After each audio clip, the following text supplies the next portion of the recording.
Diddy. Wow, you think somebody didn't want me to do this interview? Yeah, somebody didn't want me to do this interview. Why are so many people coming? Ray J is yelling, "Free Diddy!" What he disclosed next shocked the entire court into startled silence. What could cause a seasoned musician like Diddy to clearly lose his cool in a courtroom? Becoming a circus and all the allegations, and now with everybody explaining like what's happening in the bedroom. I mean, every day it just sounds crazier and crazier and freakier and weirder, right? And I'm like trying to understand, with all this being said, like with Kid Cudi going on and saying everything that happened, but then ended up saying, Cassie played both of us.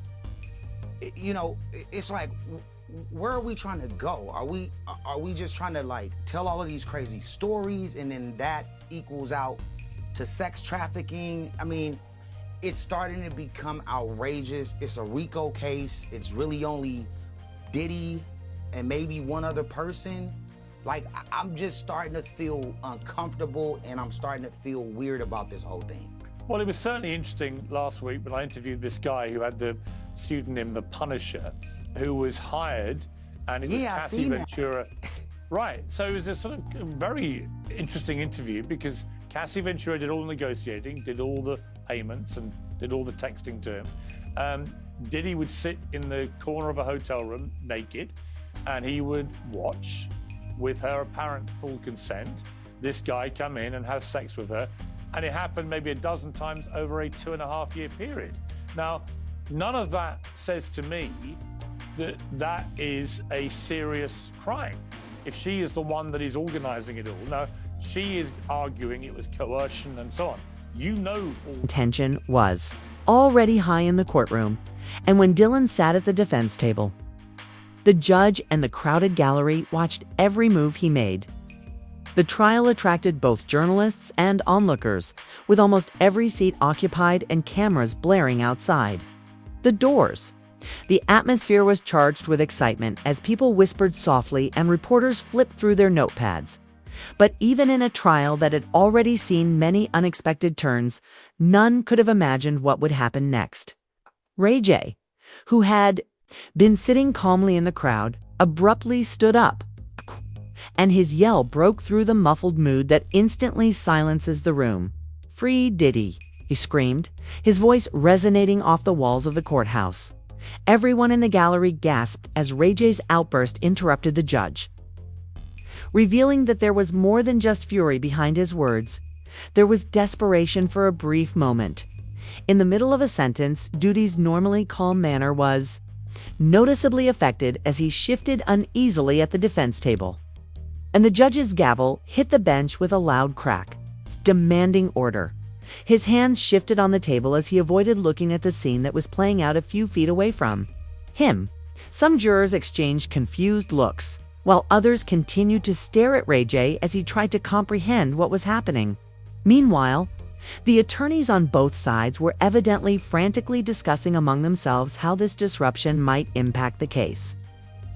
DJ's remarks had weight beyond merely endorsing Diddy. He made it apparent that there was more going on, beyond the surface. "You don't even know the half of it," he continued, raising his voice even higher. "You're all looking in the wrong direction." In addition to appearing insane, Ray J seemed to be making a point that none of them were ready to hear, and the courtroom was tense as the whispers from the crowd became louder and their interest turned into blatant speculation. It was not only the words "Free Diddy" that seemed to unsettle him. Ray J's next implication carried an even more sinister message. The tension was almost tangible, and Diddy's unease became increasingly apparent as his eyes darted around the room as if looking for a way out. Ray J's cryptic remarks suggested a secret that had not yet been revealed, and everyone was left feeling the consequences of his rage. Ray J was finally led out of the courtroom by security as they struggled to comprehend what they had just seen, but his remarks had a lasting effect, and the atmosphere in the room had completely changed. While the crowd continued to whisper, reporters hurriedly took notes. What could Ray J mean? What secret could be so dangerous that he would risk an outburst during such a high-profile trial? Most importantly, how did this involve Diddy? Whatever. The answer, it seemed like the trial had just taken a turn that no one had anticipated. What year are we in? Like, it feels like we're in this vortex of like this dominatrix story about all of these different characters that are coming out, and the names and the nicknames, and I mean, it's intense. I think that it's entertaining for sure, and it's definitely press worthy. But at the end of it all, it's like, this is what Diddy is being charged for, and this is what he possibly might serve a lot of jail time for. I don't understand it, and I really want to know where this is all gonna go and where does this lead? Because again, it's weird, it's freaky, like the whole oral thing with the 19 guys and the blisters. I mean, it feels like they're just trying to paint these pictures of Diddy, and I was around Diddy all the way pretty much up until the arrest, and all I got from that when I hung out with Diddy, and this is word to my mom and kids, he's always inspired me to be great. When I left, I felt like I could do more for my business. I felt like I had more power because I wanted to be more vocal in running my companies and call my wife if we were getting into it and send her flowers. I mean, these are all the things he was instilling to me and all of the young guys around that were inspired and you know, look at him as a mentor. So now these private things that happened when we were around and never even got a chance to see this kind of crazy stuff, it just sounds like this was a private, personal thing that was happening, and now it's starting to become... Ray J's violent outburst caused the courtroom to fight to reestablish order. Security had taken him back to the witness stand, where he sat down, visibly startled but determined. The judge, still clearly irritated by the disturbance, slammed her gavel once more and demanded silence. Whispers stopped, and Ray J's calm, yet emotional voice had everyone's attention. When Ray J said, "I'm not just here to defend Diddy," his tone was fierce. "I'm here because someone tried to end me, and I'm done staying quiet about it." His next remarks weren't just unexpected. They completely transformed the room. The gallery was instantly on edge. The air grew heavier as the crowd in the back grew uneasy. A few reporters exchanged shocked looks, their pens scrawling frantically to record every word he said. The prosecution scowled, clearly taken aback, and Diddy avoided everyone's eyes as though he wanted to vanish. "They have been moving around as if they have already won," Ray J said, continuing to look around the room. "They know who they are." Naturally, everyone's gazes shifted to the defensive table, where Diddy sat afterward. Ray J dropped the bombshell. His voice trembled a little as he added, "I'm talking about Jameis Winston," making sure that every syllable was clear. The name lingered over the room like a thundercloud. The audience let out gasps, and one woman in the gallery said, "What?" before the judge again requested an order. Jameis Winston, a well-known person in the entertainment sector, was a name few expected to hear. Winston had business relationships with some of the largest names in the field. So hearing that he was suspected of attempted murder was shocking. Waves not only through the courtroom but also through social media as the news spread almost immediately. Reporters rushed to type faster, some whispering the name into their phones while others shared the story live with their editors. However, Ray J's claim carried more weight than mere gossip, as he went on to describe incidents that he believed constituted a coordinated attempt to silence him. He had cryptic warnings he had received, near brushes with danger disguised as accidents, and a terrifying encounter where he felt his life was actually in danger. He glared directly at Diddy across the room and stated, "I've been holding this in for too long. Chamber, but they know I'm right. They know what they did."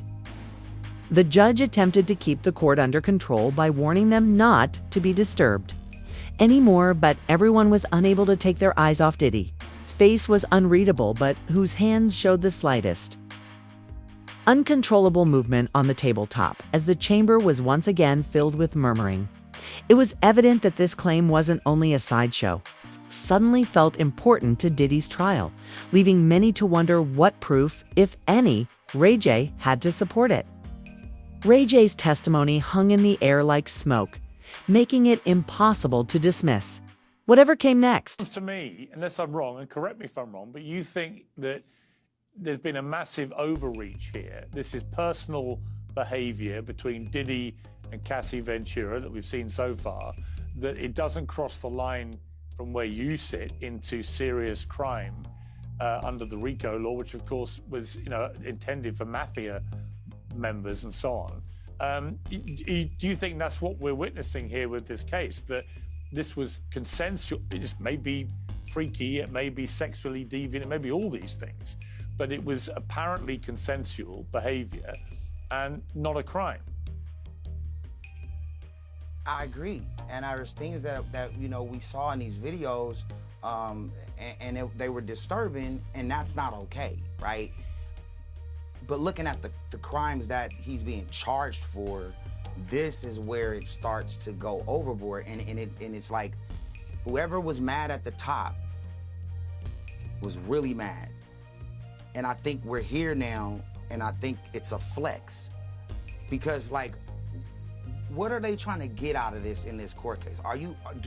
Does everybody that's talking about these stories, do they want to see Puffy rot in jail? Is that what we're here for? Because I just think that that's unfair, and just knowing everybody, it just could have been done a different way, and now it's starting to worry me, and I honestly think that Diddy will get out, and I think that there's nothing here. Right? I think they made their point, whatever they were trying to make. Your point. Diddy was renowned for his measured coolness. A man who rarely allowed emotions to seep through his well-maintained public persona.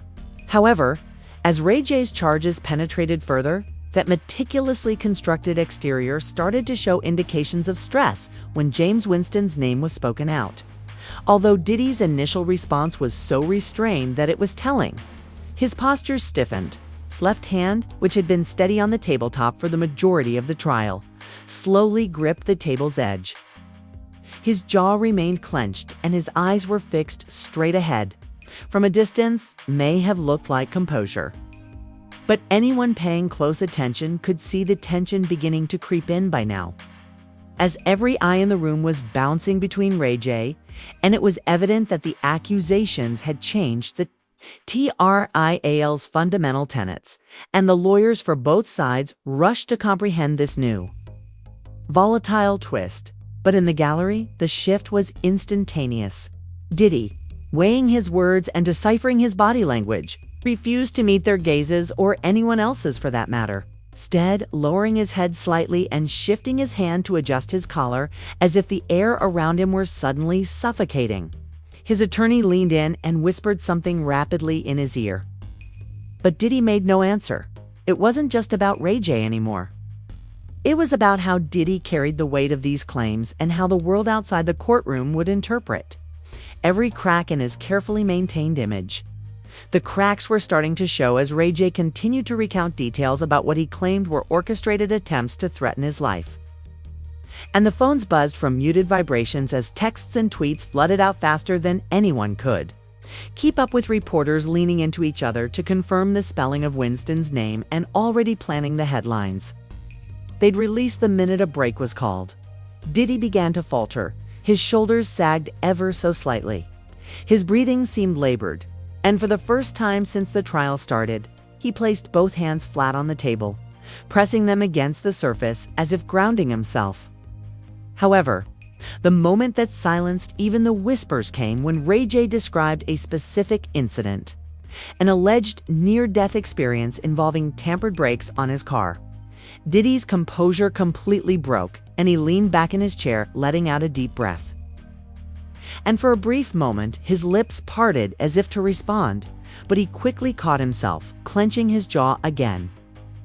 Confirming the weight of what had just been said, though Diddy's silence loomed larger than any words he could have spoken. Every reaction, every twitch, Dull every labored breath, all of it was no to stand as Ray J's testimony edged closer to his evidence. It seemed that whatever composure Diddy had left was on borrowed time.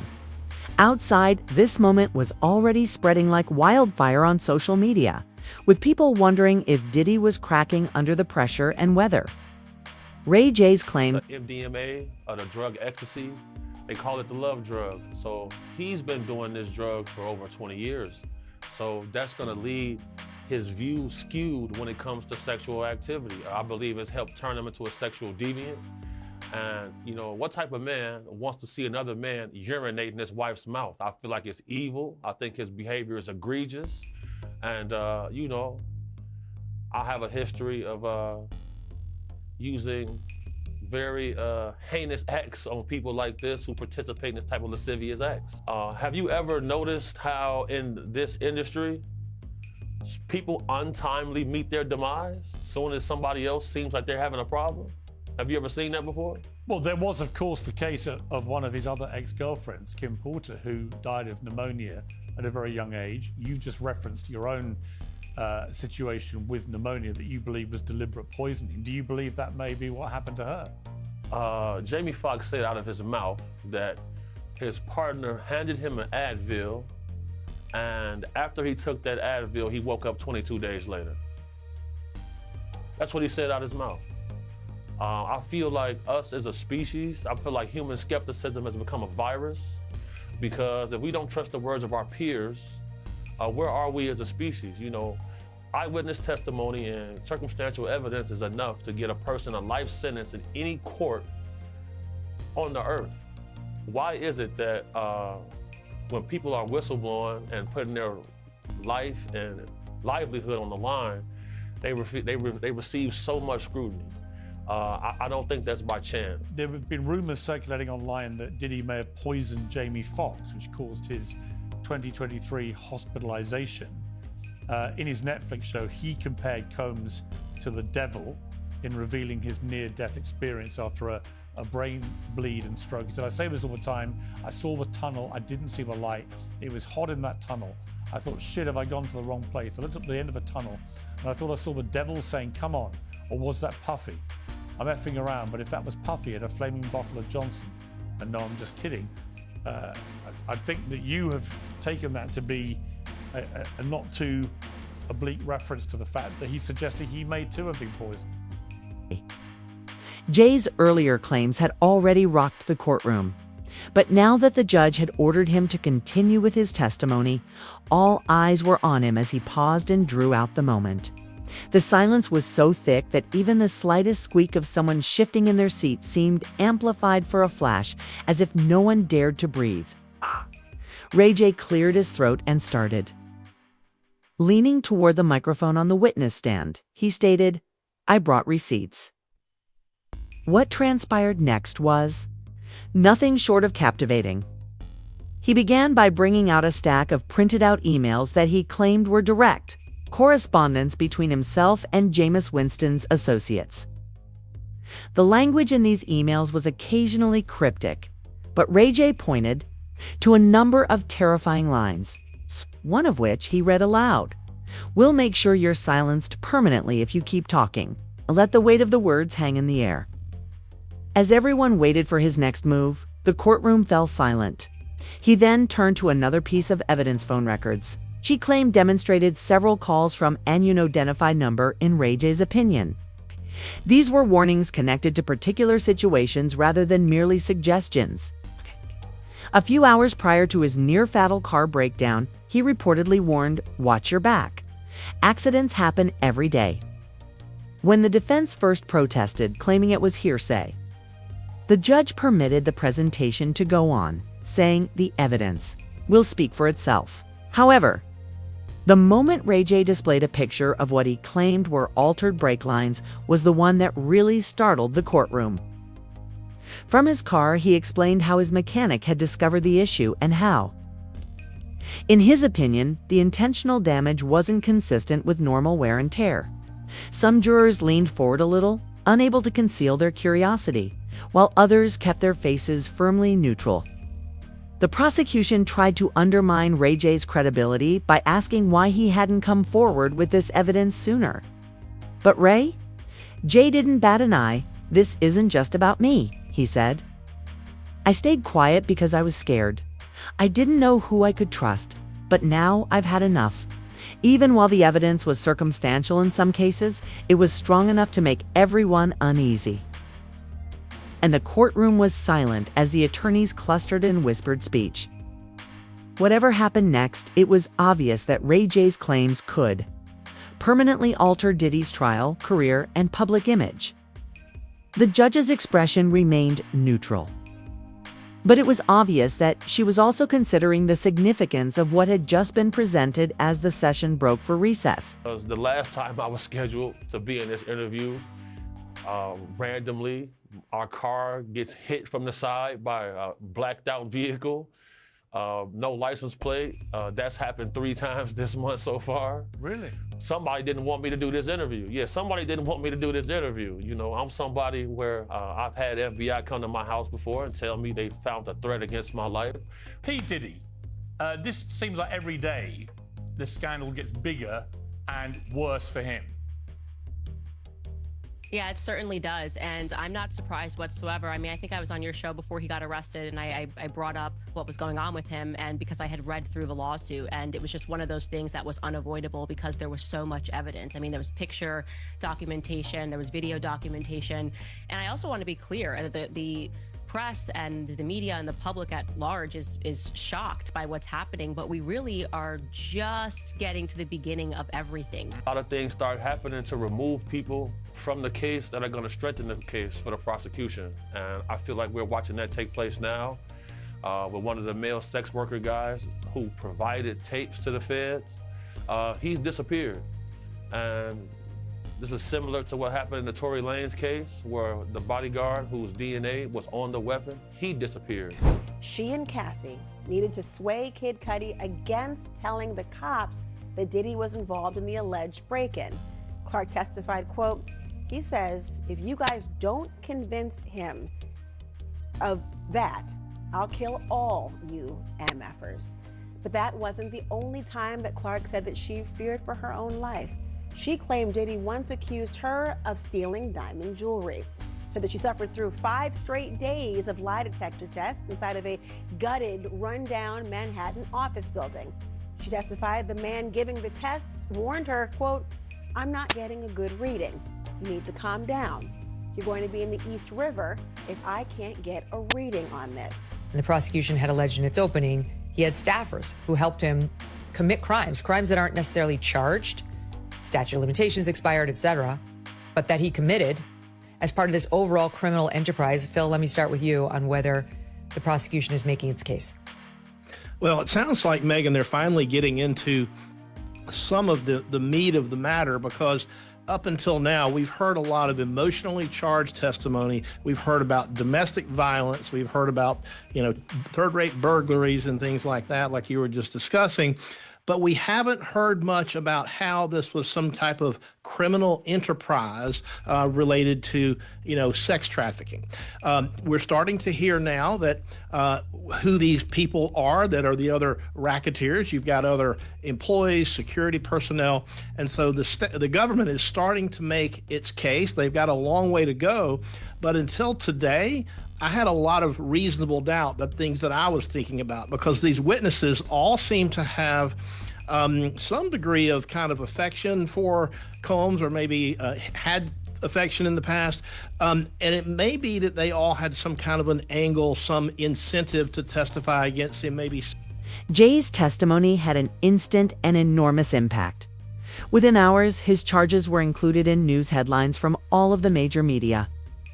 Fans, critics, and bystanders took sides as the hashtag DYFreeDiddy started trending globally alongside more speculative ones like Rajwa Site and Winston.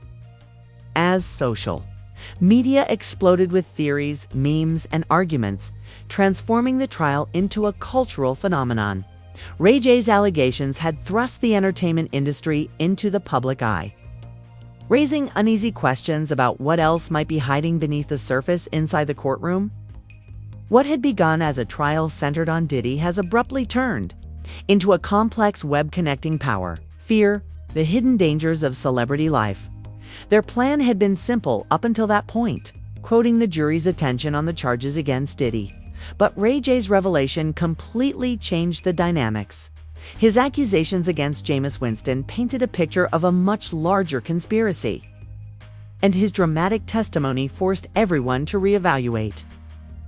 The defense team undoubtedly huddled during recess to consider how this new direction would affect things. Perhaps it would help their argument.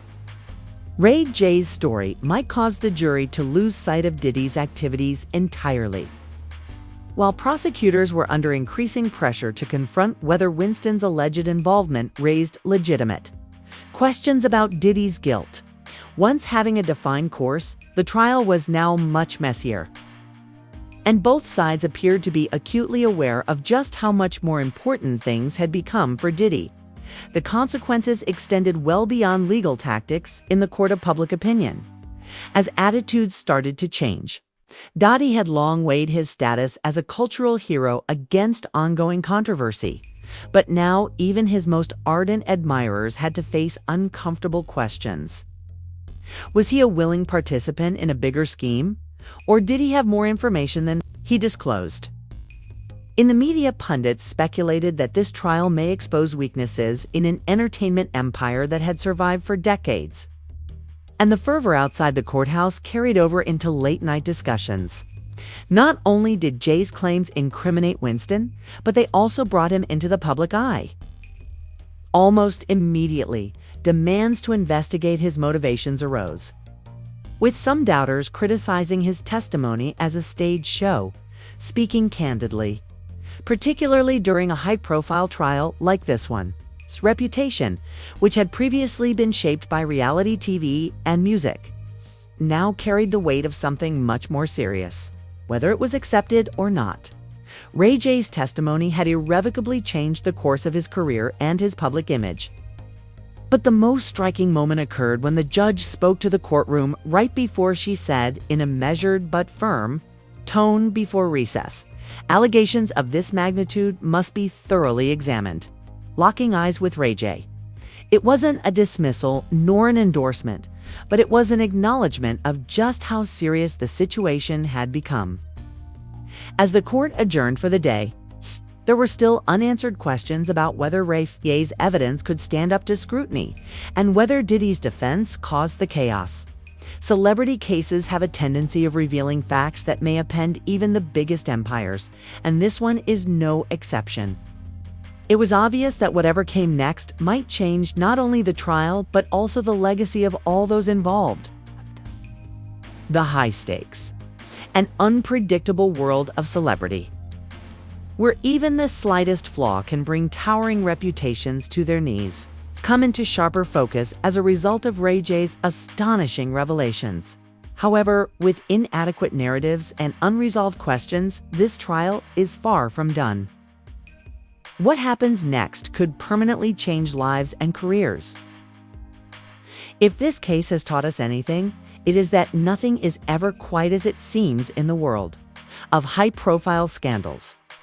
Stay tuned as more information becomes available.